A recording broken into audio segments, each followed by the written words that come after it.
What happens when you're born cursed, wrapped in prophecy, and thrown into a river designed to kill gods? Dara Connor never got to make a first choice. Her mother Melissa handed her to priests at 3 hours old, and those priests carried her to the River of Blades, a sacred torture site where the water itself was lined with enchanted steel that could cut through bone like paper. The ritual was ancient: sacrifice the cursed child, appease the gods, save the village. Dara was supposed to drown in her own blood before she could take her first breath of free air. But then the Lycan king, Franklin Sanchez, interrupted a ceremony that hadn't been disrupted in 800 years. He pulled a newborn from water that should have shredded her into nothing, looked at the priests who'd just tried to murder an infant, and said 5 words that changed everything: "This one belongs to me." What the priests didn't know, what Melissa didn't know, what even Franklin didn't fully understand yet, was that the River of Blades doesn't kill everyone. Sometimes, once every few centuries, it marks someone instead. And the mark it gave Dara? It made her the first queen Franklin's kingdom had seen in 3 generations.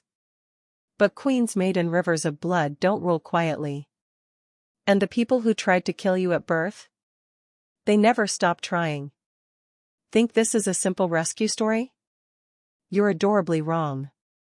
Because what nobody knows yet is that Melissa didn't throw Dara away out of cruelty, she did it to save her from something worse. The curse Dara was born with? It's not a curse at all. It's a bloodline that the Lycan kingdom's enemies have been trying to eliminate for 2 centuries because the last person who had it nearly destroyed their entire civilization. And Franklin? He didn't interrupt that ritual by accident. He's been waiting 18 years for the prophecy to manifest, and Dara's birth was the signal he'd been hunting for.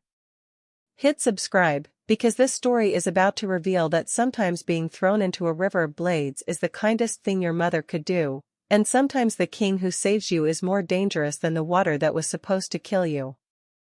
The river of blades ran red even when no one was bleeding into it. Some said the color came from minerals in the stone beneath. Some claimed it was ancient blood that never washed away, staining the water permanently with the memory of 8 centuries of sacrifices. But everyone in the village of Thornwick agreed on one thing: you didn't go near the River of Blades unless you were bringing an offering the gods demanded. Tonight, the offering was a 3-hour-old infant named Dara Connor. Melissa Connor stood at the river's edge, her body still weak from childbirth, her arms empty of the daughter she'd carried for 9 months. The village priests had taken Dara the moment she'd emerged screaming into the world, had wrapped her in ceremonial cloth marked with symbols meant to contain corruption, and had declared what Melissa had feared from the moment she'd felt the baby move wrong in her womb. Cursed. The child was cursed. Born under the fractured moon, that rare celestial event when the moon appeared shattered across the sky, when reality was thinnest and ancient power stirred. Born during the hour of shadows when the boundary between life and death wavered. Born with eyes that had opened too soon, seeing things no infant should comprehend, tracking movements that weren't there. The village seer, ancient Morvana with her milky white eyes and trembling hands, had confirmed it within minutes of Dara's birth. She'd held the infant, felt the power running through her tiny body, and pronounced judgment with a voice that cracked with age and certainty. Blackthorn blood. The curse has manifested again. Those words had sealed Dara's fate. The Blackthorn bloodline was legendary in the worst possible way. A genetic curse that appeared once every few generations, granting massive power but driving its bearer toward destruction. The last Blackthorn, Dara's great-great-grandmother, a woman whose name had been struck from all records, had burned down 3 territories before she was finally killed. Thousands had died. Entire cities had been reduced to ash.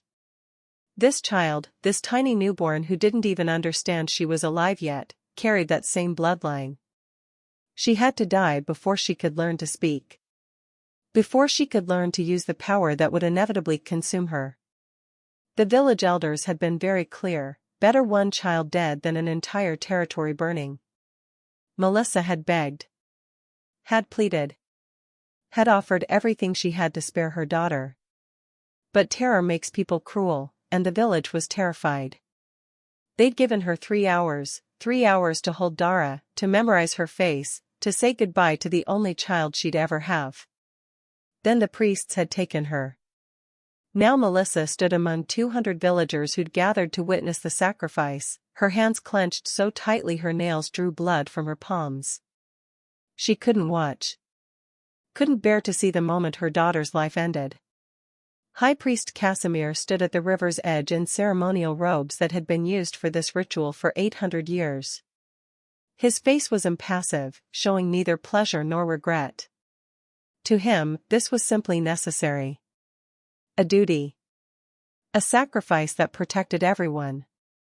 He held Dara over the river of blades, the infant's cries cutting through the night air like accusations. She was so small. So impossibly, heartbreakingly small. 3 hours old and already condemned for crimes she hadn't committed, for destruction she hadn't caused, for a future everyone was certain would be catastrophic. We offer this cursed vessel to the river of blades, Casimir intoned, his voice carrying the weight of centuries of tradition.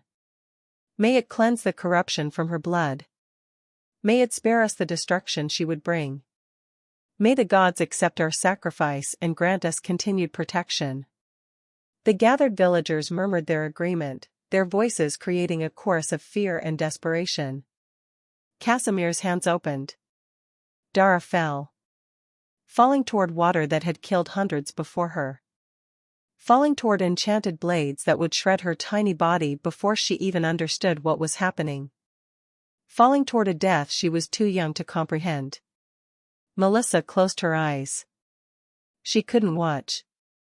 Couldn't bear witness to the moment she lost everything. That's why she didn't see what happened next. The sound came first, a roar that shook the ground, that made every werewolf present drop to their knees in instinctive submission. Not a human sound. Not even a normal wolf sound. Something deeper, older, carrying the weight of absolute authority and barely controlled fury. Alpha command at its most primal. Melissa's eyes snapped open, her body responding to the command even as her mind struggled to process what was happening. A man stood in the middle of the river of blades. Not near it. Not beside it. In it.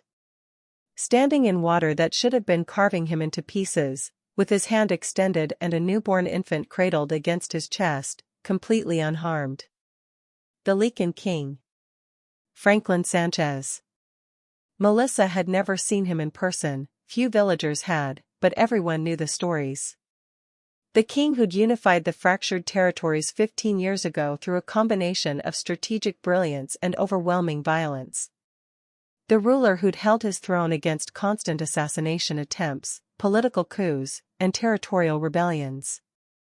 The most powerful werewolf alive, possibly the most powerful werewolf who'd ever lived. And he was standing in the river of blades, holding Dara like she was precious rather than cursed, looking at the assembled villagers with eyes that promised violence. Explain, Franklin said, his voice quiet but carrying absolute authority that made everyone freeze, why I just watched you attempt to murder an infant. The silence that followed was crushing. High Priest Casimir recovered first, though his voice shook. Your Majesty, we had no idea you were in the region. The child is cursed, born under the fractured moon, carrying the Blackthorn bloodline. Ancient law demands. Ancient law, Franklin interrupted, his tone dropping to something even more dangerous, does not supersede my authority. And I'm very curious about when your village decided it had the right to execute children without royal approval. The Blackthorn curse has destroyed entire territories, Casimir protested, finding courage in centuries of tradition. We were following protocols established to protect. Protocols that assume the Blackthorn bloodline is nothing but destruction, Franklin cut in. Tell me, priest, how much do you actually know about the bloodline? Beyond fear and legend? Casimir hesitated. The last Blackthorn burned 3 territories before being stopped. The records are clear. The records are incomplete, Franklin corrected. He looked down at the baby in his arms. Dara had stopped crying, her 2 aware eyes fixed on his face with unnerving intensity. The Blackthorn bloodline died out 2 centuries ago. Or so everyone believed. But prophecies have a way of fulfilling themselves, don't they? He turned the infant slightly, and Melissa saw something that made her breath catch. Dara's skin was unmarked. The river of blades, which carved through steel and stone like tissue paper, hadn't touched her. Instead, silver light traced delicate patterns across her tiny hands and forearms, marks that looked almost like scars but glowed with their own luminescence, pulsing in time with her heartbeat. "The river doesn't kill everyone," Franklin said, and something in his tone made the temperature drop 10 degrees. "Sometimes, once every few centuries, it chooses. Sometimes it marks instead of destroying. And when it marks someone with Blackthorn blood..." His smile was sharp and terrifying. "It makes them something extraordinary." "Your Majesty," Casimir stammered, "the Blackthorn curse is well documented. Every bearer has brought destruction. We cannot risk." "You were trying to kill my queen," Franklin interrupted, and the words fell like stones into still water. The silence that followed was absolute. No one moved. No one breathed. Your queen?" Melissa heard herself say, her voice barely above a whisper. Franklin's gold eyes found her across the distance, assessing, measuring. "Your daughter was born for this purpose. Born to survive what should kill her. Born to stand beside a king and rule a kingdom that's been waiting for her bloodline to return for 200 years. He looked down at Dara again, and his expression softened almost imperceptibly. "The prophecy said the River of Blades would either kill her or crown her. Seems the river made its choice." He walked out of the water that should have shredded him, the enchanted blades parting around him like they recognized his authority, like they wouldn't dare harm someone under his protection. When he reached the riverbank, he stood before Melissa with her daughter cradled carefully in his arms. Up close, Franklin Sanchez was even more intimidating. Tall, powerfully built, with features that might have been handsome if they weren't so severe. His dark hair was streaked with silver at the temples despite him being only in his early 40s. His eyes were molten gold, the mark of a Lycan of pure bloodline and immense power. "She can't stay here," he said, his voice gentler now but no less firm. "Your village just tried to murder her. They'll try again the moment I leave, prophecy or not. Fear makes people do terrible things. Where will you take her?"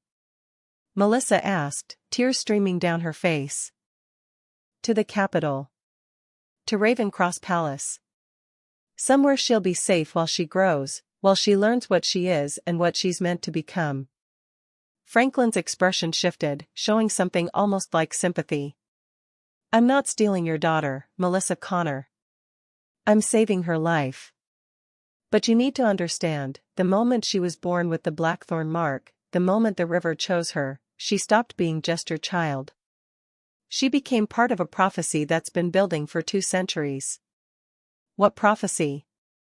Melissa demanded, her voice breaking. "That the Blackthorn bloodline would return.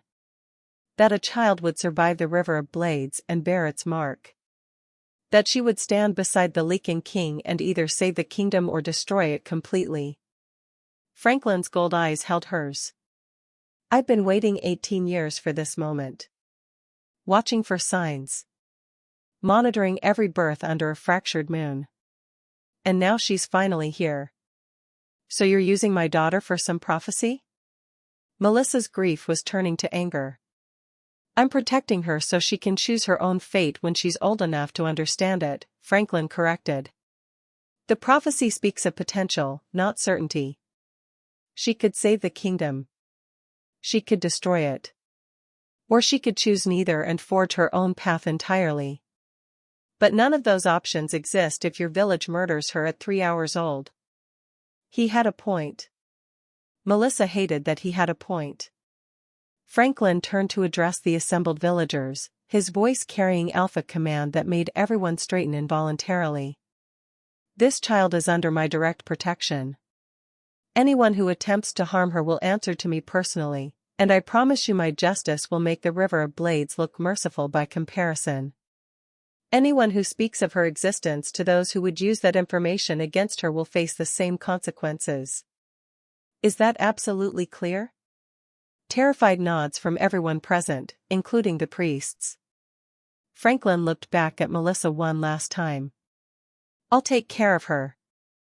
You have my word as Lycan king. She'll want for nothing. She'll be protected, educated, trained for the role she may one day choose to accept. And when she's old enough to understand, I'll tell her about the mother who loved her enough to let her go. I didn't let her go, Melissa said, her voice raw with pain. I threw her into a river to die. That's not love. That's murder.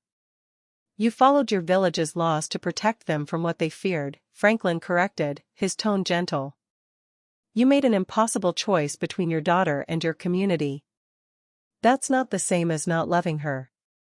And someday, when Dara asks about you, because she will ask, I'll tell her the truth. That you loved her. That you carried her for 9 months knowing what she was. That you held her for 3 precious hours before you had to let her go. That you made the hardest choice a mother can make. Melissa wanted to argue, wanted to scream that there had to be another way, but the words died in her throat. Franklin was right. If Dara stayed in Thornwick, fear would eventually overcome any protection Melissa could offer. The village would kill her, if not tonight then eventually, and nothing Melissa did would stop it. Will I ever see her again? Melissa whispered. That will be Dara's choice when she's old enough to make it, Franklin replied. I won't keep her from you if she wants to know you. But I also won't force a reunion if she chooses otherwise. Her life, her decisions. With that, the Lycan king turned and walked into the darkness, carrying a newborn who was supposed to be dead. Melissa collapsed to her knees at the river's edge, sobbing for the daughter she'd lost and the future she'd never see. Around her, the villagers dispersed in shocked silence, processing what they'd just witnessed. High Priest Casimir approached Melissa carefully. The king is right. She couldn't have stayed. Better this than. Don't, Melissa interrupted, her voice hard. Don't tell me this is better. Don't tell me I made the right choice. Just, don't. She stayed by the river until dawn, watching water that ran red even without blood, thinking about a 3-hour-old daughter marked by blades and claimed by a king. Melissa had no way of knowing that 18 years later, Dara would return to this village. Not as a victim. Not as a sacrifice. But as a queen with power that terrified even the king who'd saved her. And the reckoning she would bring would make that night's sacrifice ritual look like mercy. 18 years later, Dara Connor woke on her 18th birthday to find her hands glowing. Not metaphorically glowing. Actually, literally glowing, silver light pulsing from the intricate scars that covered her hands and forearms, patterns that had been there since before she could remember. The marks that Franklin had always told her were special without ever really explaining what that meant. Now they were active, alive, responding to her heartbeat with rhythmic pulses of light that should have been beautiful but were mostly terrifying. Dara sat up in her bed, a massive 4-poster thing in her chambers in Ravencross Palace, and stared at her hands in growing horror. She'd experienced minor episodes before. Times when the scars heated up during moments of strong emotion, or flickered faintly when she was angry. But this was different. This was power, active and present and waiting for something. What the hell, Dara whispered to the empty room. A knock at her door made her jump. Dara? Are you awake? Franklin's voice. Of course it was Franklin. The Lycan king seemed to have a sixth sense for when something was wrong with her. I'm awake, Dara called, trying to pull on a robe to cover the glowing marks. Just give me a... The door opened anyway because Franklin had never really understood the concept of privacy when it came to his ward. He stepped into the room already dressed for the day in his usual severe black, his gold eyes going immediately to her hands despite her attempts to hide them. It started, he said, something like satisfaction in his voice. What started? Dara demanded. Why are my hands glowing? What's happening to me?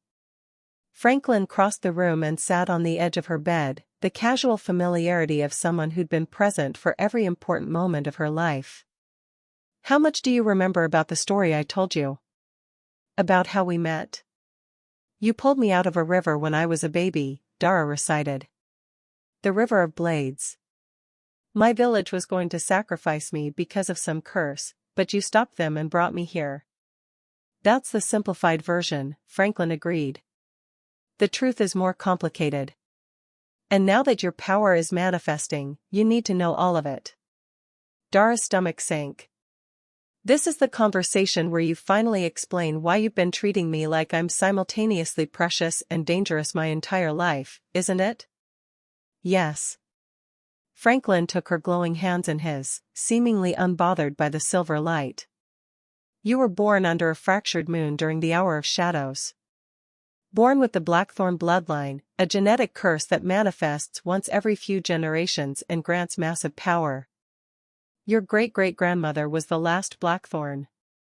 She burned down 3 territories before she was killed. I know this, Dara said impatiently. You've told me about the curse before.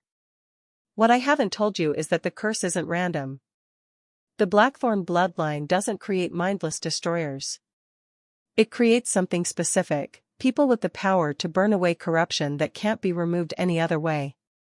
Your great-great-grandmother destroyed those 3 territories because they were rotting from the inside: slavery, systematic abuse, brutality that legal systems couldn't or wouldn't address. Dara processed this. So she was, what? Some kind of revolutionary? She was someone with immense power and no one to teach her how to control it. She destroyed the corrupt systems, yes, but she also killed thousands of people in the process. Couldn't separate the corruption from the people perpetuating it. Franklin's expression was grave. That's why you were supposed to be sacrificed. Your village was terrified you'd do the same thing. But you stopped them. I stopped them because I'd been waiting for you, Franklin said bluntly. There's a prophecy, Dara. An old one. It says the Blackthorn bloodline would return, that a child would survive the River of Blades and bear its mark, and that she would stand beside the Lycan king to either save the kingdom or destroy it. The glowing in Dara's hands intensified. You're saying I'm prophesied to, what? Rule with you?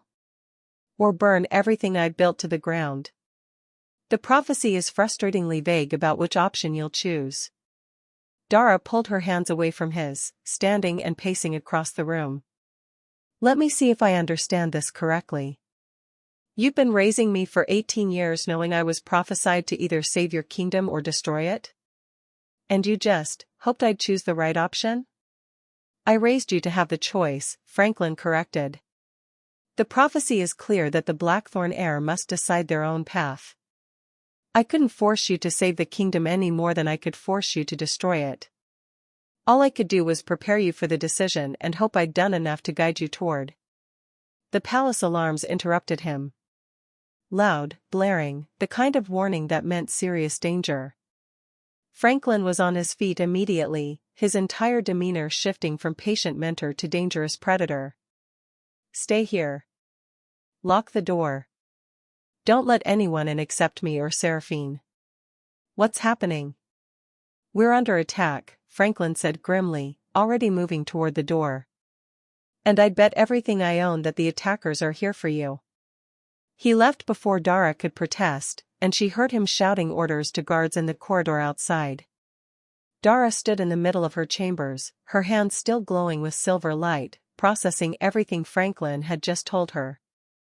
Prophesied to save or destroy the kingdom. Power that could burn away corruption. A great-great-grandmother who'd killed thousands while trying to do the right thing. And now someone was attacking the palace. The rational part of Dara's brain is said to follow Franklin's instructions. Stay put. Let the guards handle it. But the power in her hands was responding to her fear, to her need to know what was happening, and Dara had never been good at following instructions when people she cared about were in danger.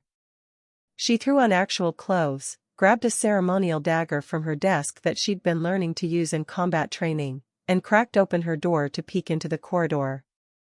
Chaos. Guards running. The sounds of fighting from somewhere below. And smoke, she could smell smoke, which meant fire, which meant this attack was serious. Dara made a decision that would change everything. She left her chambers and headed toward the fighting, following the sounds of combat and the smell of burning. She found Franklin 3 corridors away, fighting alongside his elite guard against attackers dressed in crimson and black. The attackers moved with trained precision, clearly professional soldiers rather than random assassins. One of them spotted Dara and broke away from the main fight, his blade raised and his eyes fixed on her with unmistakable intent. Kill the girl. That's what his body language screamed. Dara raised her hands instinctively, the ceremonial dagger forgotten, and the power that had been building inside her all morning exploded outward. Silver light erupted from the marks on her skin, so bright it was blinding. The attacker didn't even have time to scream. The power hit him and he simply disintegrated. Turned to ash that scattered across the corridor floor like he'd never been solid to begin with. The fighting stopped. Everyone, guards, attackers, Franklin, stared at Dara with varying expressions of shock and horror. Dara stared at her hands, at the scorch marks where the attacker had stood, at the raw power still crackling around her fingers. "What did I just do?" she whispered. The remaining attackers made a strategic choice. They ran. Whatever they'd been sent to accomplish wasn't worth facing power that could disintegrate people. Franklin approached Dara slowly, like she was a spooked animal. "You manifested. Earlier than I expected, but not surprising given the stress." "I killed him," Dara said, her voice shaking. He was there and now he's not and I killed him." "You defended yourself," Franklin corrected gently. "And yes, you killed him. That's what this power does when it's uncontrolled. It destroys." "I don't want to destroy people." "Then you're going to have to learn control very quickly." Franklin's tone was firm but not unkind. "Because whoever sent these attackers knows you exist now, knows your power is manifesting, and they're going to keep coming until either you're dead or they are." Dara looked at the ash on the floor, at the silver light still glowing around her hands, at the future that had just crashed into her present with devastating force. "Who were they?" she asked. "Crimson Veil," Franklin replied grimly. "An organization dedicated to eliminating anyone with Blackthorn blood. They killed your great-great-grandmother. They'd been searching for descendants ever since, convinced the bloodline would return eventually. And now it has." "Now it has," Franklin agreed. "Which means hiding you is no longer an option. Your power is active. They'll be able to sense it, track it. We need to move quickly." "Move to do what?" Franklin's expression was determined and just a little bit triumphant. "We announce your existence. Your bloodline. And your engagement to me." Dara nearly choked. "My what?" "The prophecy says the Blackthorn heir will rule beside the Lycan king. Marriage is the clearest way to establish that bond and give you the full protection of the throne. As my betrothed, you're under my direct authority. Anyone who attacks you attacks me. And I promise you, the Crimson Veil fears me more than they fear your bloodline." "You're insane," Dara said flatly. "I'm not marrying you." "You don't have to actually marry me," Franklin clarified. "The engagement alone provides political protection. Though if you did choose to complete the bonding ceremony eventually, it wouldn't be the worst political alliance. You raised me as my ward, not my daughter. There's a difference." Franklin's tone was maddeningly calm. "I know this is overwhelming. But right now, I need you to trust that I've been preparing for this moment since the night I pulled you from that river. We announce your existence, establish your legitimacy as my heir and partner, and dare the Crimson Veil to try something while you have the full power of the Lycan throne behind you." Dara wanted to argue. Wanted to say this was too much, too fast, too insane. But she'd just disintegrated a person with her hands. Her entire life had been revealed as preparation for a prophecy she didn't ask for. And the alternative was being hunted by assassins who wouldn't stop until she was dead. "Fine," she said through gritted teeth. "But we're having a very long conversation about boundaries and appropriate mentor-ward relationships after this is over." Franklin actually smiled. "There's my queen." And Dara realized with a mixture of horror and resignation that he'd been calling her that in his head for 18 years. She just hadn't known it until now. So Dara just discovered she's engaged to the Lycan king. Surprise, that her power can disintegrate people, casual, and that her bloodline is literally designed to burn down corrupt kingdoms. Awkward. Also, there's an entire organization dedicated to killing her that definitely won't give up after one failed attack. Subscribe immediately, because Franklin is about to make the most politically explosive announcement in werewolf history. Dara's going to have to master power she barely understands, and the Crimson Veil is planning something that makes this morning's attack look like a warm-up exercise. The formal announcement happened 2 days later, giving Franklin's advisors just enough time to prepare the kingdom for what was about to detonate its political landscape. Dara spent those 2 days in intensive training with Franklin's most trusted people, learning the basics of controlling power she'd barely known existed until it had turned someone to ash. The palace's master of combat, a terrifying woman named Seraphine Nightwood, taught her how to channel the energy instead of just releasing it explosively. "Think of it like breathing," Seraphine had explained. "Inhale the power, hold it, exhale in a controlled stream rather than a burst. Your great-great-grandmother's problem was that she only knew how to burst. You need to learn precision." The lessons involved a lot of broken training dummies and several small fires that the palace staff was getting distressingly good at extinguishing quickly. Now Dara stood in her chambers while servants dressed her in formal coronation attire, deep purple silk embroidered with silver thread that matched the marks on her skin, designed to make her look simultaneously royal and dangerous. "You look terrified," Seraphine observed from where she leaned against the wall. "I am terrified," Dara admitted. "Franklin's about to announce to the entire kingdom that the cursed bloodline everyone thought extinct has returned, and also I'm apparently queen now. How exactly am I supposed to feel?" "Powerful," Seraphine suggested. "You disintegrated an assassin 2 days ago. That tends to earn respect, even if it also earns fear." "I don't want people to fear me." "Then you're going to have a very difficult time as queen." Seraphine's tone was pragmatic rather than cruel. "Fear is part of ruling, especially when you have power that can erase people from existence. The trick is balancing the fear with something else: respect, loyalty, hope. Make people believe you'll use your power to protect them rather than destroy them. And if I can't make them believe that? Then the Crimson Veil wins, and everything Franklin has built collapses." Seraphine pushed off the wall. "No pressure." The formal announcement took place in the Grand Throne Room, broadcast across the kingdom through magical means that Dara didn't fully understand. 3,000 people packed into a space designed for maybe half that, all craning to see what the Lycan king had summoned them to witness. Dara stood beside Franklin's throne, her hands clasped in front of her to hide their trembling, the silver marks on her skin visible to everyone present. Franklin rose, and the room fell silent instantly. He still commanded that kind of presence, the absolute authority of someone who'd held power for 2 decades through sheer force of will. "I've called you here to make an announcement that will reshape our kingdom's future," he began, his voice carrying to every corner of the vast room. 18 years ago, I interrupted a sacrifice ritual in the village of Thornwick. A newborn infant was about to be thrown into the River of Blades, condemned for the crime of being born under a fractured moon with a bloodline the village feared.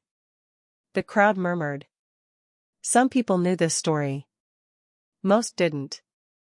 That infant survived, Franklin continued. The River of Blades marked her instead of killing her. And I brought her here, to Ravencross Palace, where she's been under my protection ever since. He gestured to Dara, who stepped forward on shaking legs. I present to you Dara Connor of the Blackthorn line. Marked by the River of Blades. Heir to a power this kingdom has not seen in 2 centuries. And my chosen queen. The room exploded. Some people cheered, those loyal to Franklin would have cheered if he'd announced his marriage to a tree. Others shouted in protest, horrified that the Blackthorn curse had returned. Still others simply stared in shock, processing the impossible claim. Dara stood frozen while chaos erupted around her, feeling every eye in the room assessing her, judging her, deciding whether she was salvation or destruction. Franklin let the chaos build for a moment before releasing alpha command that made everyone shut up involuntarily. The Blackthorn bloodline, he said into the sudden silence, has been misunderstood for 200 years. Yes, the last Blackthorn destroyed 3 territories. But those territories were corrupt beyond legal redemption. Dara's great-great-grandmother burned away systems that enslaved thousands, that tortured innocents, that operated beyond any law or decency. He looked at Dara, and she saw something in his eyes she'd never noticed before: absolute belief. Dara Connor carries that same power. The power to burn away corruption that legal systems cannot touch. And I have believed since the night I pulled her from that river, that she will use that power not to destroy our kingdom, but to perfect it. The last Blackthorn killed thousands, someone shouted from the crowd. The last Blackthorn had no one to teach her control, Franklin countered. Dara has been training for 18 years. She knows what she is and what she's meant to become. And anyone who doubts her worthiness can challenge her directly according to ancient right. That shut people up. Challenging someone who could disintegrate you was a losing proposition. Franklin gestured for Dara to speak. They'd practiced this. She knew what to say. But standing in front of 3,000 people, feeling their fear and hope and hatred, Dara found she couldn't remember any of the prepared speech. I didn't ask for this power, she said instead, her voice shaking but carrying. I didn't ask to be born with a bloodline that scares everyone. I didn't ask to be thrown into a river at 3 hours old. But I survived. The river marked me. And Franklin gave me a choice about what to do with that survival. She held up her hands, letting the silver marks glow for everyone to see. I'm choosing to use this power to help people. To burn away corruption, yes, but carefully. Strategically. With thought for who gets hurt in the process. I'm not my great-great-grandmother. I won't repeat her mistakes. But I also won't apologize for existing or for the power I carry. The silence that followed felt fragile, like glass about to shatter. Then an old woman in the front row, someone Dara recognized as Lady Isolde, one of Franklin's oldest advisors, stood and bowed deeply. Welcome, Queen Dara. May your reign be just and your power be wisdom. Others followed her lead. Not everyone. Maybe not even half. But enough to establish that Dara had support, that she wasn't universally rejected. Franklin looked satisfied with that result. He'd clearly been expecting worse. The formal ceremony continued with oaths and proclamations that Dara barely processed. Her mind was stuck on the faces in the crowd, the ones who looked terrified, the ones who looked hopeful, the ones who looked calculating. She was now the most dangerous person in the kingdom after Franklin himself. And that target on her back had just become neon bright. After the ceremony, Seraphine pulled Dara aside with urgent news. We've intercepted Crimson Veil communications, she said quietly. They're planning something for your formal coronation ceremony in 3 days. Something big. They want to kill you publicly, prove to the kingdom that the Blackthorn bloodline is too dangerous to allow. Can we stop them? Dara asked. Not without canceling the ceremony, and Franklin refuses to do that. He says it would make you look weak, afraid. So we're going ahead with it and preparing for an attack we know is coming but can't fully prevent. Dara processed this. So I'm bait. You're the queen, Seraphine corrected. And yes, you're bait. Welcome to royal politics. That night, alone in her chambers, Dara stared at her glowing hands and thought about power and prophecy and choices she hadn't asked to make. Somewhere out there, the Crimson Veil was planning to kill her. And in 3 days, she'd either prove she deserved to be queen, or she'd die trying. The River of Blades had marked her for this. She was beginning to understand why her mother had thrown her away. Some gifts were too dangerous to accept. But it was far too late to give this one back. The village of Thornwick arrived 2 days before the coronation ceremony. Dara had been in the middle of another training session with Seraphine, this one focused on creating shields rather than destroying things, when Franklin appeared in the training room with an expression she'd never seen before. Guilt. "We have visitors," he said carefully. "From your birth village. They survived a Crimson Veil attack last night. The attackers were eliminating witnesses who could testify about your survival 18 years ago." Dara's blood ran cold. "How many?" "The village had 200 people. 73 are dead. The rest are refugees who need sanctuary." "And my mother?" Dara heard herself ask before she could stop the words. "Melissa Connor is among the survivors. She's asked to see you." Dara's first instinct was to refuse. But curiosity, and something deeper, something she didn't want to name, won out over anger. "Where is she?" Franklin led her to one of the palace's receiving rooms, smaller and less formal than the throne room.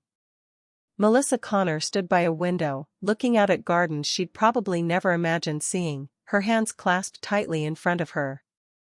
She looked older than Dara expected. Worn down by years of grief and guilt. Her dark hair was streaked with gray, her face lined with stress. But when she turned at the sound of the door opening, Dara saw her own eyes reflected back. "You're beautiful," Melissa said, her voice cracking. "You look just like my mother. Same eyes. Same stubborn jaw." "You threw me into a river designed to kill me," Dara replied flatly. "I don't think you get to comment on my appearance." Melissa flinched but didn't deny it. "No. I don't. I came to explain. Not to ask forgiveness, I don't deserve that. But you deserve the truth about that night." Franklin made a move toward the door. "I'll give you privacy." "Stay," Dara said. She needed someone else in the room, someone to keep her from saying things she couldn't take back. Franklin settled into a chair near the wall, present but not intrusive. Melissa took a shaky breath. "When I found out I was pregnant, I was terrified. My mother carried the Blackthorn bloodline dormant. She'd warned me never to have children because there was always a chance the curse would manifest. But I wanted a family so badly, and the seer said the baby would probably be fine, that the curse only activated once every few generations. But I wasn't fine," Dara supplied. "You were born under a fractured moon during the hour of shadows. Your eyes opened immediately, newborns aren't supposed to do that. You tracked things that weren't there. And the seer confirmed within minutes that the Blackthorn curse had manifested." Melissa's voice broke. "I held you for 3 hours. That's all they gave me. 3 hours to memorize your face before they took you to the river." "Why didn't you fight them?" Dara demanded. "Why didn't you run?" "Where would I have run? I was one woman against an entire village's fear. And they weren't wrong to be afraid, the last Blackthorn killed thousands. If I'd kept you, if I'd tried to hide you, eventually someone would have found out. Eventually someone would have killed you, and probably me too for protecting you." Tears streamed down Melissa's face. "At least the River of Blades would be quick. That's what I told myself. At least you wouldn't suffer." "Except I didn't die," Dara pointed out, her voice hard. "Except the Lycan king interrupted a ritual that hadn't been disrupted in 800 years. Melissa's laugh was broken and bitter. "I thought you were dead for 18 years. Mourned you every single day. Blamed myself. Then Franklin's soldiers arrived saying the Crimson Veil had attacked, that you'd saved us with power that reached across 8 hours of distance, and I realized my daughter didn't just survive. She became what the prophecy promised. A destroyer, Dara said. A queen, Melissa corrected. Franklin wouldn't have raised you, protected you, announced you to the entire kingdom if he thought you'd destroy it. He believes in you. He believes in a prophecy, Dara countered. There's a difference. From his chair, Franklin spoke up quietly. I believe in the woman you've become. The prophecy just gave me hope that you'd survive long enough to become her. Dara ignored him, focusing on Melissa. Why are you really here? What do you want from me? Nothing, Melissa said. I have no right to want anything. I just needed you to know that I loved you. That holding you for those 3 hours was the best and worst moment of my life. That if I could go back and make a different choice, I would. But I can't. So all I can do is tell you the truth and hope that someday, maybe, you'll understand why I did what I did. The silence that followed was heavy with 18 years of unanswered questions and unmourned grief. Dara wanted to scream at her. Wanted to say that love wasn't supposed to involve throwing your child into a river. That a real mother would have fought, would have died protecting her daughter rather than handing her over to priests. But another part of Dara, the part that had spent 18 years training to be a ruler, learning about impossible choices and sacrificing individual good for collective safety, understood. Melissa had made an impossible choice. Had sacrificed her daughter to protect her village from a curse that had destroyed thousands. It was the choice Franklin had been teaching Dara to make, the needs of the many over the needs of the one. Dara hated that she understood it. I'm not ready to forgive you, she said finally. Maybe I'll never be ready. But I don't hate you. And I'm glad you survived the attack. Melissa's relief was visible, though she clearly hadn't expected forgiveness. That's more than I deserve. Thank you. Before anyone could say anything else, Seraphine burst into the room without knocking, her expression urgent. We have a situation. The Crimson Veil has sent a formal communication. They're offering a truce. A truce? Franklin stood immediately. What are their terms? They'll stop hunting Dara if she agrees to undergo the trial of blades. Seraphine's tone made it clear what she thought of that offer. What's the trial of blades? Dara asked. Franklin and Melissa exchanged a look that made Dara's stomach sink. It's an ancient test, Franklin explained carefully. Designed to prove whether someone marked by the River of Blades is worthy of their power or should be destroyed by it. The trial involves returning to the river and allowing it to judge you. The river that tried to kill me at birth. The river that marked you instead, Franklin corrected. The Crimson Veil is gambling that you'll fail the trial, that the river will finish what it started and kill you. If you refuse, they'll declare you a coward and use it to turn public opinion against your coronation. So either I die in the trial, or I refuse and look weak. Or you pass the trial and prove beyond any doubt that you're worthy of the power you carry, Franklin added. It's actually a smart play on their part. They've created a situation where you're pressured to accept. Dara looked at Melissa, who'd gone pale at the mention of the trial. The last person to undergo the trial of blades was your great-great-grandmother, Melissa said quietly. She survived, but she came out, changed. More herself, but also more dangerous. Whatever darkness was in her, the trial amplified it. What if there's darkness in me? Dara asked. Then the trial will bring it to the surface, Franklin replied honestly. But that's not necessarily a bad thing. Better to know what you're capable of and learn to control it than to have it emerge unexpectedly later. Dara made a decision that surprised everyone, including herself. I accept the trial. But on one condition. She looked at Melissa. You come with me. You threw me into that river once. Now you get to watch me walk into it willingly.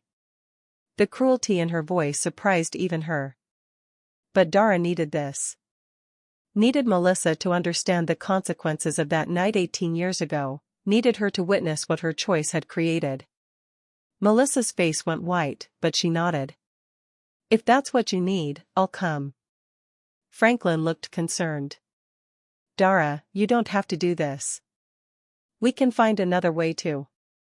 I'm doing this, Dara interrupted. The Crimson Veil wants proof I'm worthy? I'll give them proof. And if the trial kills me, at least everyone will know I wasn't afraid to face it. Through the silver marks on her skin, Dara felt the river of blades respond from 8 hours away, a pulse of recognition, of anticipation. Whatever was waiting for her in that water, it had been waiting for 18 years. Time to find out if she'd survive it a second time.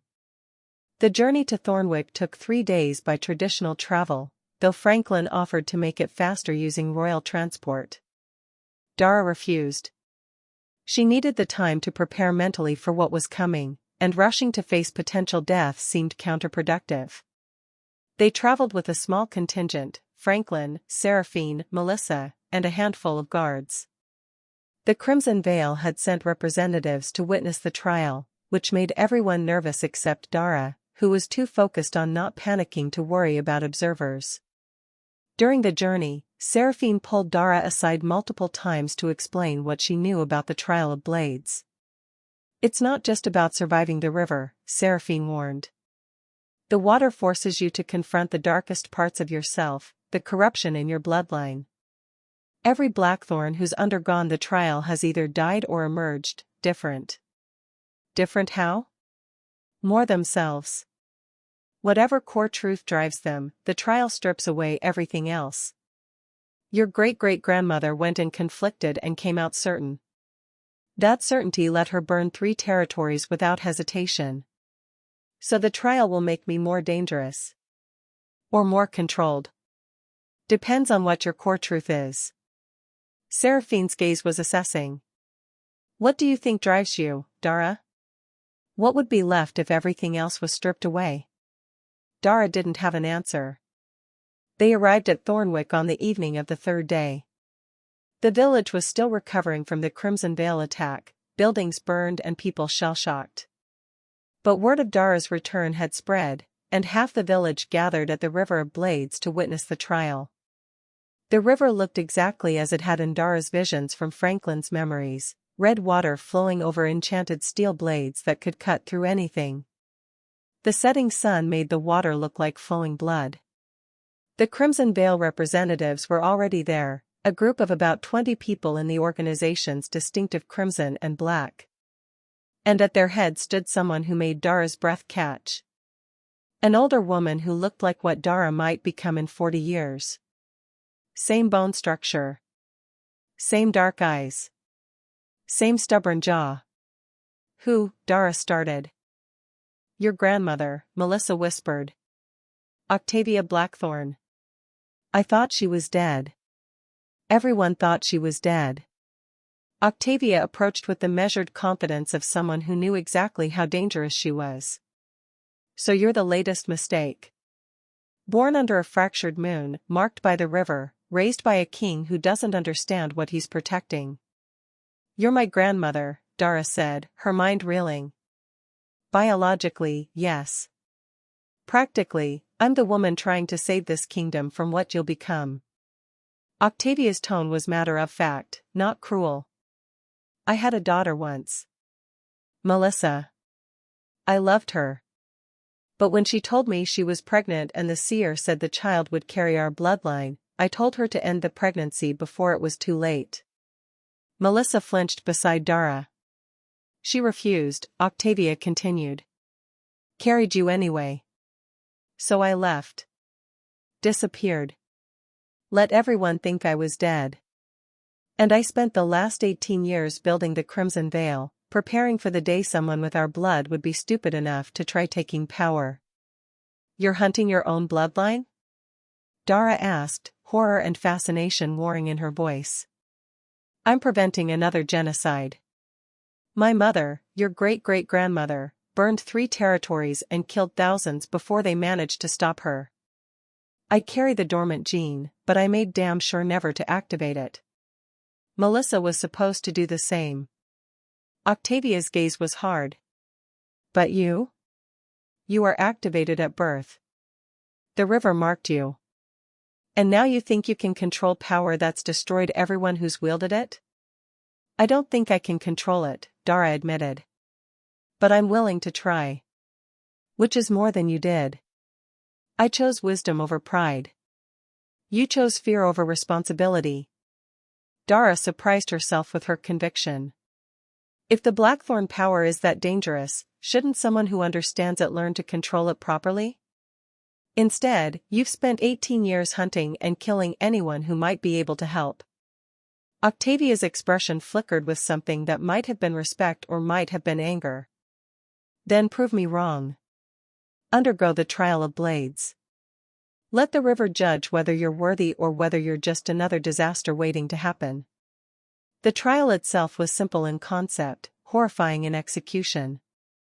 Dara had to walk into the river of blades, voluntarily, with full knowledge of what it would do, and survive long enough for the river to decide if she deserved the mark it had given her at birth. If worthy, the river would amplify her power and grant her full control over it. If unworthy, the river would finish what it started 18 years ago and tear her apart. There was no middle ground. No partial credit. Worthy or dead. Those were the only options. Franklin tried one last time to talk her out of it. You don't have to do this.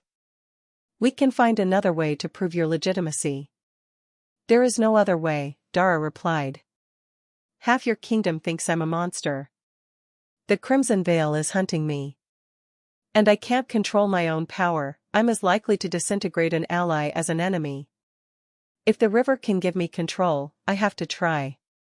She looked at Melissa, who stood pale and trembling at the river's edge. This is what you sacrificed me for. A chance that the river would choose me instead of killing me. Now you get to see if your gamble paid off. Before anyone could stop her, Dara walked into the water.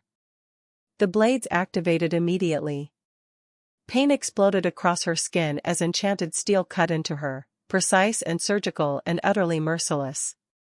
But the physical pain was nothing compared to what happened inside her mind. The river didn't just test her body. It tested her soul. Dara found herself experiencing memories that weren't hers. Watching through her great-great-grandmother's eyes as she tried everything, to stop the corruption in those 3 territories through legal means. Through diplomacy.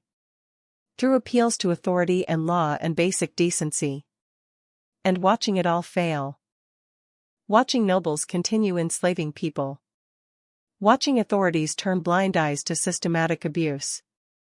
Watching legal systems designed to protect the powerful rather than serve justice. Dara felt her great-great-grandmother's rage.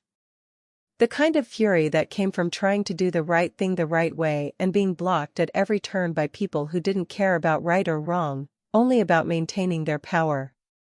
And she felt the moment her ancestor had given up on legal solutions and embraced the only option left: burn it all down. The river showed Dara the burning territories. Showed her the thousands who died, not just the corrupt nobles, but servants and workers and innocent people who'd been caught in systems they couldn't escape. Collateral damage. That's what her great-great-grandmother had called them. Acceptable losses in service of a greater good.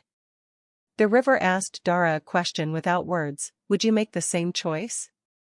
Dara saw Franklin's kingdom the way the river saw it. The corruption beneath the polished surface. Noble families profiting from illegal operations. Territories where laws didn't apply to the wealthy. Systematic abuse that Franklin either didn't see or chose to ignore for the sake of stability. The river offered her a choice: accept the power and the responsibility to burn away all corruption, or reject the power and live as a normal person, free from the bloodline's burden. But rejecting the power meant dying right here, right now.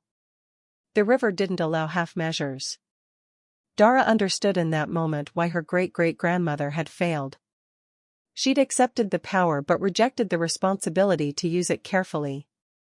Had seen corruption and eliminated it without considering what would grow in its place. Burn everything and hope something better emerges from the ashes. It had been a gamble that failed catastrophically. Dara made a different choice. She accepted both the power and the responsibility to wield it with precision rather than just destruction. Accepted that burning away corruption meant understanding what you were burning and why, meant separating the system from the people trapped in it, meant building something new rather than just destroying something old. The river responded. Power flooded through Dara, amplifying what she'd already manifested 100-fold. The silver marks spread across her entire body in intricate patterns that pulsed with their own light. The blades that had been cutting her sealed the wounds with silver scars, marking her as chosen rather than destroyed. When Dara emerged from the water, she was glowing. Actually, literally glowing with barely contained energy that made everyone watching take several steps back. She looked at Octavia, at the Crimson Veil operatives, at Franklin and Melissa and all the witnesses who'd come to watch her die. The river has judged me worthy, Dara announced, her voice carrying an echo that hadn't been there before.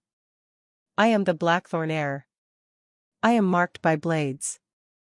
And I will burn away corruption wherever I find it, but I'll do it carefully, strategically, with thought for who suffers in the process.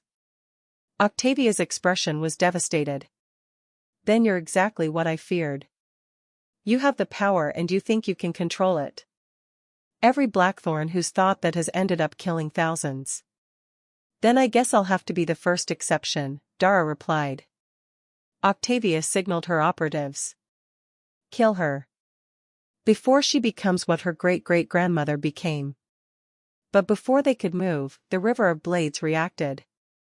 Water surged up from the riverbed, and enchanted blades shot out like spears, impaling every Crimson Veil operative who'd intended violence against Dara.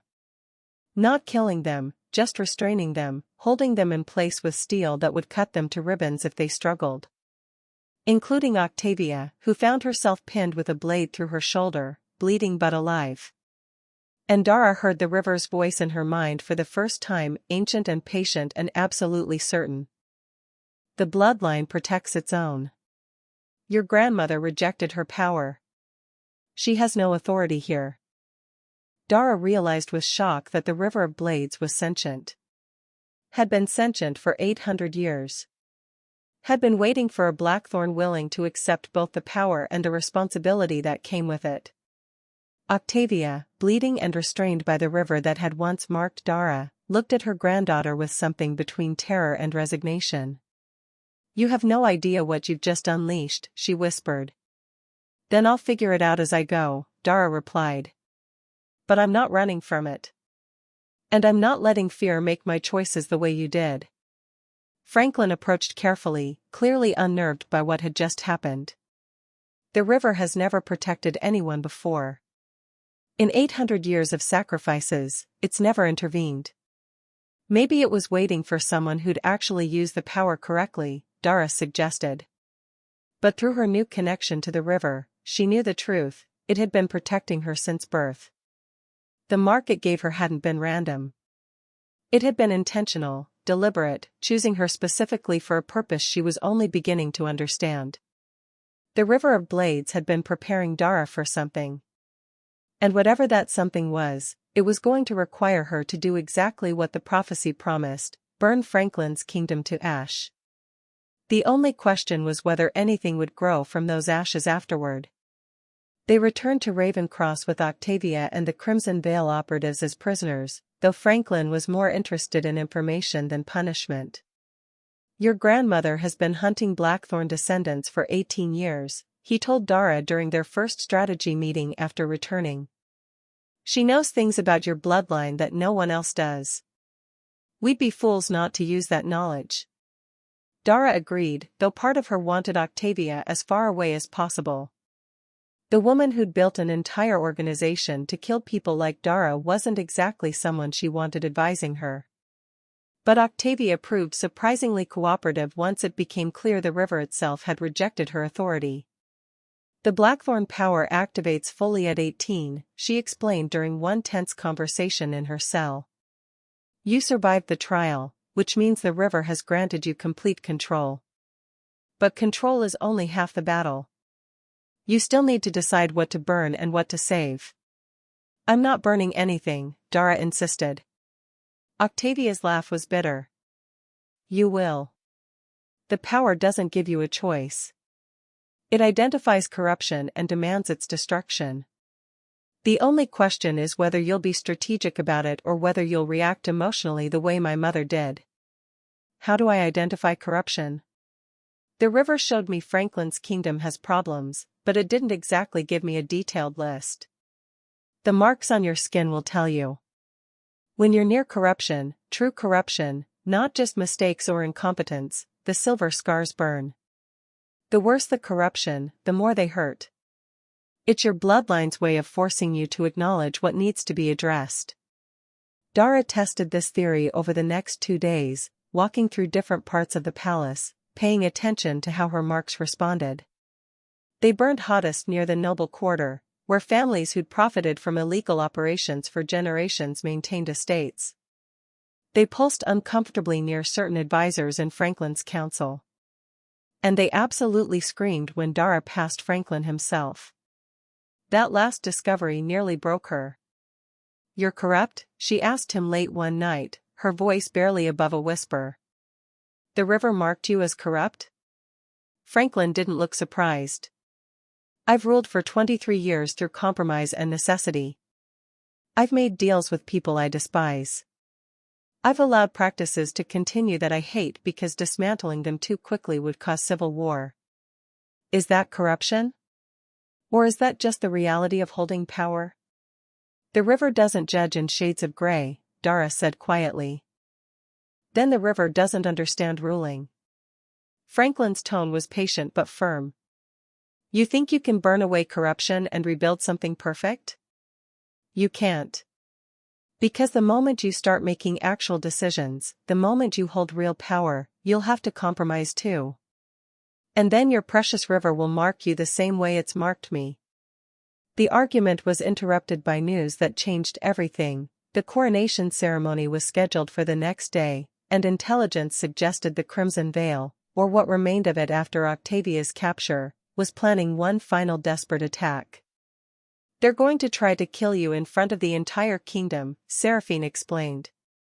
Maximum publicity, maximum damage. Prove that the Blackthorn bloodline is too dangerous to allow. Can we stop them? Dara asked. Not without canceling the ceremony. Seraphine's expression was grim. They've infiltrated too deeply. We'd need to lock down the entire capital, and that would take weeks. Franklin wants to proceed as scheduled. Of course he does, Dara muttered.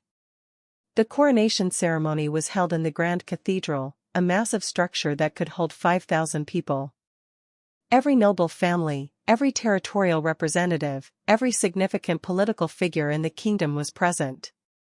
Including Melissa, sitting in the crowd with tears in her eyes, watching her daughter claim a crown she'd never imagined possible. The ceremony proceeded with formal precision. Franklin presented Dara to the assembled crowd, reciting her lineage, her survival of the trial of blades, her worthiness to rule beside him. I present to you Dara Connor of the Blackthorn line, marked by the river of blades, tested by ancient power, and proven worthy to stand as queen beside the Lycan king. The crown was brought forward, delicate silver that echoed the marks on Dara's skin, designed specifically for her. That's when the attack came. Crimson Veil operatives positioned throughout the crowd moved simultaneously. Some had weapons. Some had explosives. All were coordinated to kill Dara and cause maximum casualties. Dara didn't panic. She unleashed her power. The silver marks exploded across her entire body, and the river of blades power manifested in the cathedral with devastating effect. Enchanted water materialized from nothing, creating a barrier between Dara and her attackers that shredded anyone who tried to cross it. But she didn't stop there. Through her connection to the river, Dara could feel the corruption in the room. Could sense which noble families profited from illegal operations, which representatives took bribes, which officials abused their power. And she made a choice that would reshape the kingdom forever. The Blackthorn bloodline was created to burn away corruption, Dara announced, her voice amplified by power. The River of Blades marked me to do what legal systems cannot. So let me be very clear about what kind of queen I'll be. She turned her power on the corrupt nobles in the crowd. Didn't kill them. That wasn't the point. Instead, she marked them, silver scars appearing on their skin visible to everyone, branding them with symbols that showed their crimes. Slavery. Bribery. Murder. Abuse of power. Every corrupt act displayed for all to see. The effect was instantaneous and devastating. Nobles who'd hidden their activities for years were suddenly exposed, their crimes literally written on their bodies for everyone to witness. These people, Dara continued, have corrupted this kingdom from within. They've used wealth and power to escape justice. No more. The River of Blades sees everything. And as your queen, I will burn away every trace of corruption, no matter how powerful the people profiting from it. The crowd erupted. Some cheering. Some screaming. Some trying to flee. Franklin stood frozen, watching Dara remake his kingdom in real time. But as her power spread through the cathedral, marking corrupt officials and exposing decades of hidden crimes, Dara felt the river pulling her toward one final target. The most corrupt person in the room. Franklin himself. The river was demanding she mark him too. Expose his compromises and allowances, brand him as corrupt in front of the entire kingdom. Through their connection, Dara felt Franklin realize what was happening. Felt his resignation mixed with something that might have been relief. Do what you have to do, he said quietly, just to her. If the river demands my judgment, I won't fight it. Dara stood at the center of the cathedral, power crackling around her, facing the choice that would define her entire reign. Mark Franklin and expose his corruption publicly, destroying the man who'd saved her life. Or spare him and compromise the very principles she'd just claimed would guide her rule. The river screamed in her mind, demanding justice, demanding she burn away all corruption without exception. And Dara made her choice. So Dara just publicly branded every corrupt noble in the kingdom, awkward, survived an assassination attempt during her own coronation, rude, and now has to decide whether to expose Franklin's corruption and destroy the man who raised her, or compromise her principles and become exactly what she swore to destroy. Also, her grandmother is in prison, her mother is watching all of this while processing 18 years of guilt, and the River of Blades is screaming in Dara's head to burn everything down. Subscribe now, because what Dara does in the next 10 seconds will either make her the greatest queen in history or prove that Octavia was right all along about the Blackthorn bloodline being too dangerous to allow. Dara pulled her power back. The River of Blades screamed in her mind, demanding Franklin's judgment, demanding absolute justice without compromise. But Dara refused. You're corrupt, she told Franklin clearly, loud enough for the stunned crowd to hear. By the river's standards, by absolute moral standards, you've allowed things that should never be allowed. You've compromised justice for stability. You've protected systems that hurt people because dismantling them quickly would hurt more people. Franklin stood motionless, waiting for whatever she'd decided. But you're also right that ruling requires impossible choices, Dara continued. That sometimes the moral choice and the practical choice aren't the same thing. That maintaining stability while working toward justice is harder than just burning everything down and hoping something better grows from the ashes. She approached him, the crowd holding its collective breath. So I'm making a different choice. I'll mark you, but not publicly. You'll carry the river's judgment where only you and I can see it. A reminder that your compromises have costs. That stability purchased through allowing suffering is still suffering. Dara placed her hand over Franklin's heart, and silver light transferred from her palm to his chest. The mark settled beneath his skin, invisible to everyone else but permanent. Through their connection, Franklin gasped at the sensation. What did you? You'll feel it, Dara said quietly. Every time you make a choice that compromises justice for stability. Every time you allow corruption to continue because addressing it is inconvenient, the mark will burn. It won't kill you, but it will make sure you never forget the cost of your compromises. That's a cruel mercy, Franklin observed. It's the only mercy I can afford to give you while still being who I need to be. Dara stepped back, addressing the crowd again. My great-great-grandmother failed because she burned without building. She saw corruption and eliminated it without thought for what came after. I won't repeat her mistakes. She gestured to the nobles she'd marked publicly. These people will face justice. Their crimes will be investigated. Their illegal operations will be shut down. But I'm not executing them all and hoping someone better takes their place. We're going to dismantle corrupt systems carefully, strategically, with thought for who gets hurt in the process. The crowd was silent, processing this declaration. Lady Isolde, Franklin's oldest advisor, stood from her seat. And how will you determine what's corruption worth burning versus what's simply the messy reality of governance? The river will guide me, Dara replied. It shows me what needs to be addressed. But I decide how to address it. I'm not its weapon. I'm its wielder. And I get to choose whether to burn or build. The moment she made that declaration, something shifted. The River of Blades' presence in her mind changed from demanding to approving.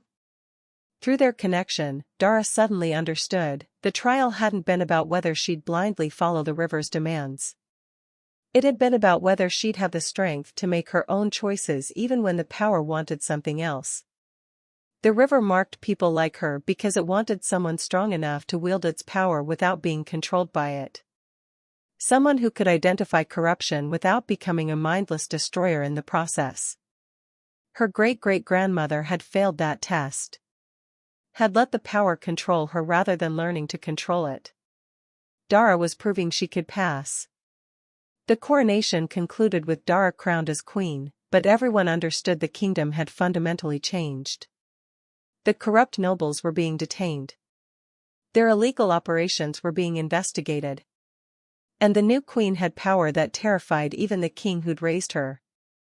After the ceremony, Seraphine approached with news that changed everything. The Crimson Veil operatives we captured have been interrogated. They weren't just trying to kill you during the ceremony.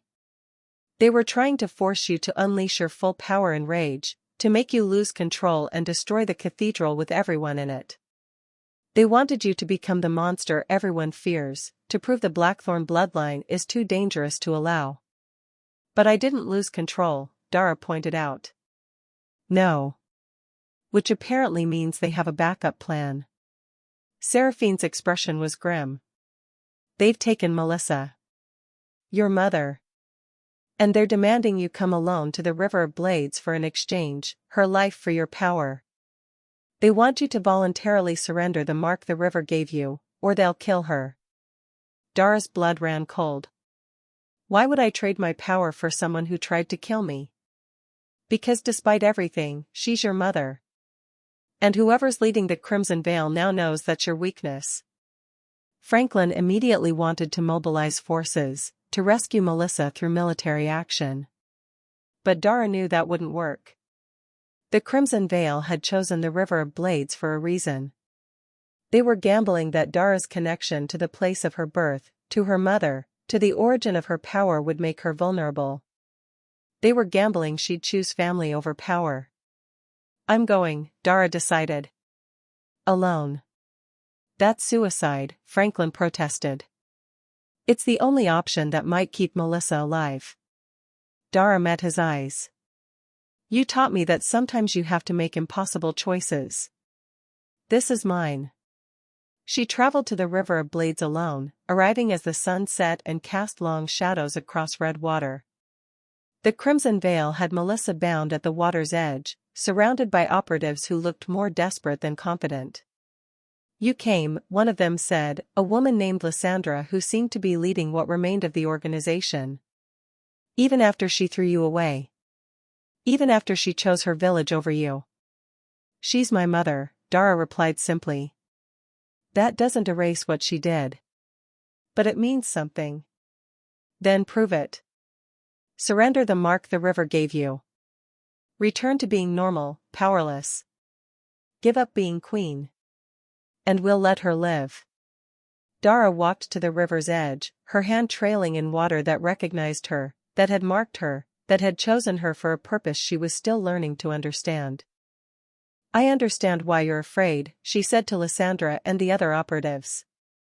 You've seen what the Blackthorn bloodline can do. You've lost people to my great-great-grandmother's rampage. You think I'm another disaster waiting to happen. You are, Lysandra insisted. Every Blackthorn ends the same way, killing thousands while trying to do the right thing. Better to stop you now before. Before what? Before I burn away the corruption that's rotting your kingdom from the inside? Dara's power flickered around her hands. My great-great-grandmother destroyed 3 territories that were enslaving and torturing thousands. Were her methods extreme? Absolutely. Did she kill innocents along with the guilty? Yes. But those territories needed to be stopped, and no one else was doing it. That doesn't justify mass murder. I'm not justifying anything. I'm explaining that the Blackthorn bloodline exists for a reason. Corruption that can't be addressed through legal means needs to be addressed somehow. The question is whether I can do it better than my ancestor did. Whether I can burn away the disease without killing the patient. Dara turned to face the gathered operatives directly. You're afraid of what I might become. I understand that. But killing me or forcing me to surrender my power doesn't solve the problem. The corruption still exists. The systems still need to be dismantled. All you'd accomplish is ensuring that the next Blackthorn who manifests, because the bloodline will manifest again eventually, won't have anyone to teach them control. What are you proposing? Lysandra asked warily. Give me 1 year. Let me prove I can use this power responsibly. If I become the destroyer you fear, if I start burning kingdoms for the sake of destruction rather than justice, you can try to stop me then. But if I succeed in dismantling corruption without becoming a monster? Dara met her eyes. You disband the Crimson Veil and stop hunting my bloodline. Let the next generation have a chance. The silence that followed was heavy with calculation and fear. That's an insane offer, Lysandra said finally. It's the only offer that doesn't end in more death. Dara's tone was gentle but firm. Because if you kill my mother, I will lose control. I'll become exactly what you fear. But if you let her go, if you give me a chance to prove myself, maybe we can break this cycle of fear and violence. Through the river of blades, Dara felt its approval.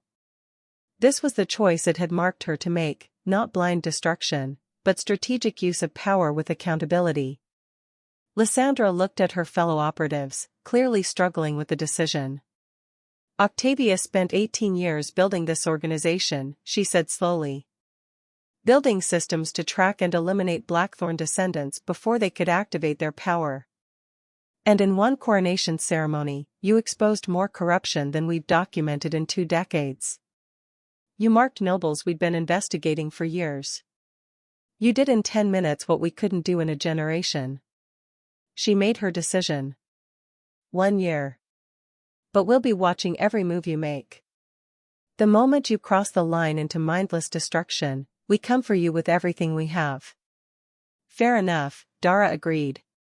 They released Melissa, who stumbled toward Dara with tears streaming down her face. You traded your safety for mine, she sobbed. After everything I did to you. You're my mother, Dara said simply. That doesn't erase the past. But it's enough to make me choose your life over my pride.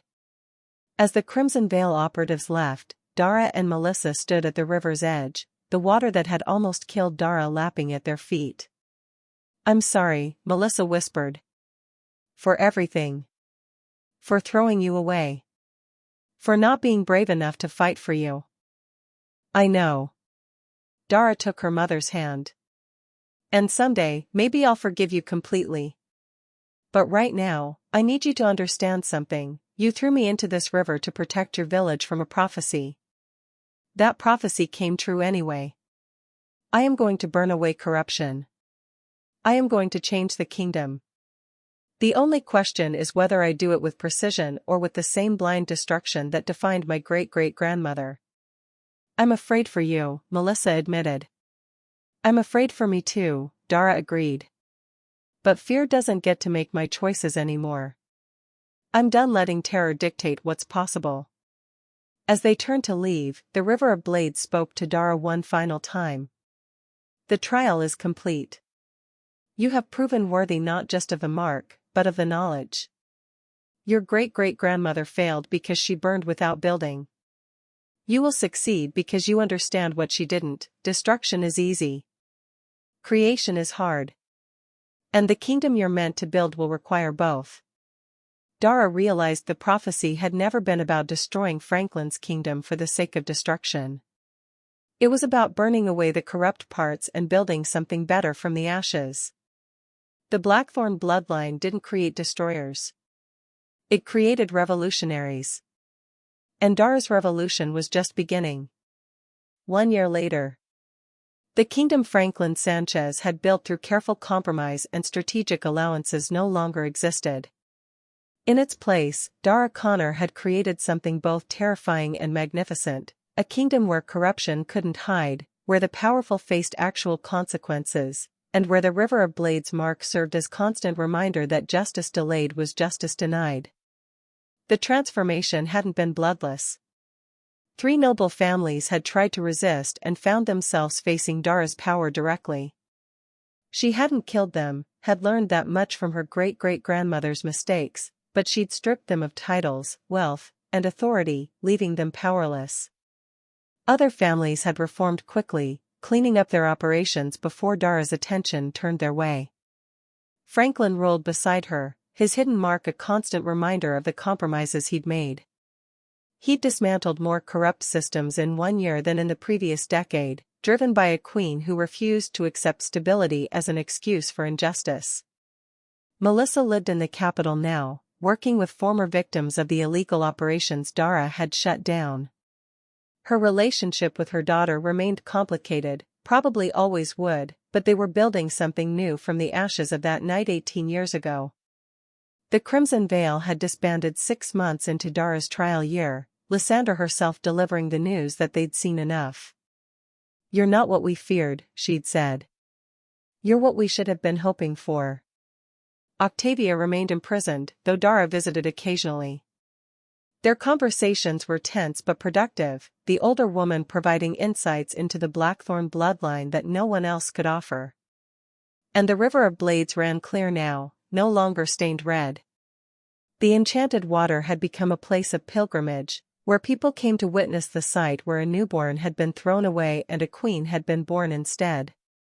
On the anniversary of her coronation, Dara returned to the river alone. Franklin found her there, as he always did when she needed time to think. "Regrets?" he asked, settling beside her on the riverbank. "Every day," Dara admitted. "But I'd make the same choices again." "Even the choice to mark me privately? To compromise your principles?" "Especially that one." She looked at him. "You're a better king because of it. And I'm a better queen because I learned that absolute justice without consideration for consequences is just another form of destruction."